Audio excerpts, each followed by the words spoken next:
Bonjour à tous, soyez le bienvenu à cette prière du matin. C'est avec beaucoup de joie que nous commençons notre journée et nous confions au Seigneur notre vie, notre appel à devenir des saints, à habiter avec Jésus, à demeurer dans sa paix et dans sa joie.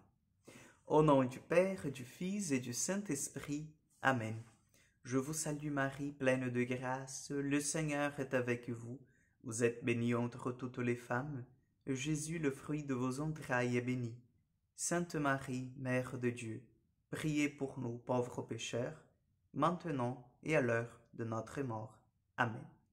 Notre-Dame du Mont Carmel, priez pour nous. Aujourd'hui, nous allons prendre l'évangile de Luc, chapitre 14, versets 1 au 6. Luc 14, 1 au 6.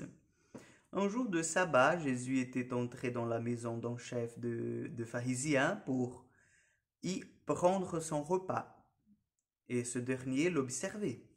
Or, voici qu'il y avait devant lui un homme atteint d'hydropsie.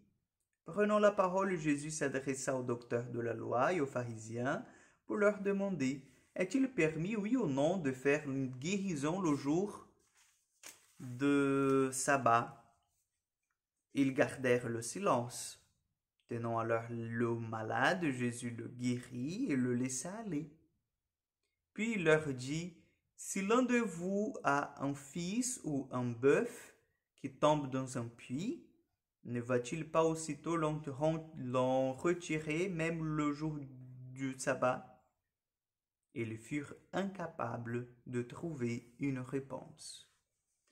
Acclamons la parole de Dieu.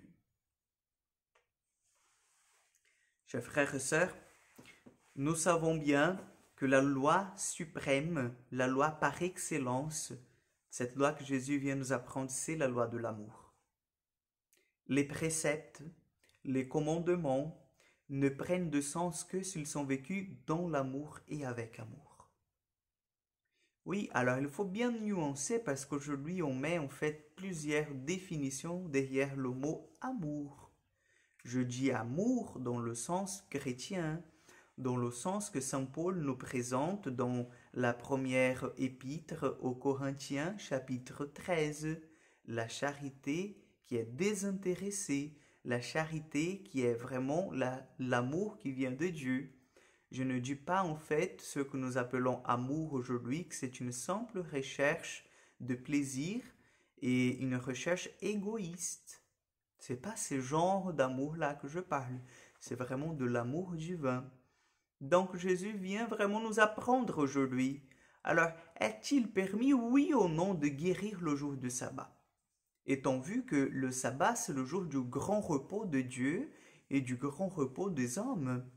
C'est le jour, en fait, qu'on doit vraiment se centrer sur la lecture de la parole, sur la prière, sur la découverte du Seigneur et l'action de grâce pour la semaine.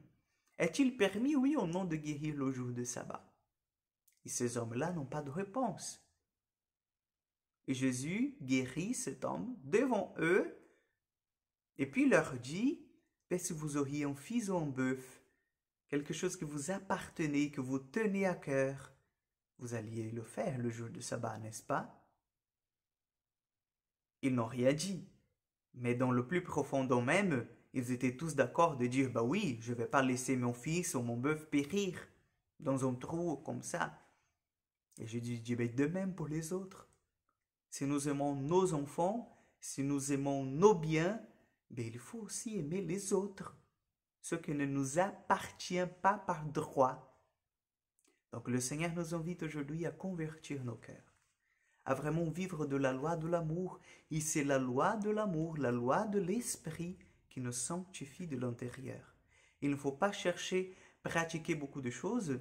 Il ne faut pas chercher à être 100% fidèle au commandement d'une façon rigide sans avoir l'amour qui anime toutes les choses. Parce que c'est l'amour, la règle suprême. Le Seigneur soit avec vous. Que Dieu Tout-Puissant vous bénisse et vous garde. Le Père, le Fils et le Saint-Esprit. Amen. Que Dieu vous accompagne et à demain pour encore une prière du matin.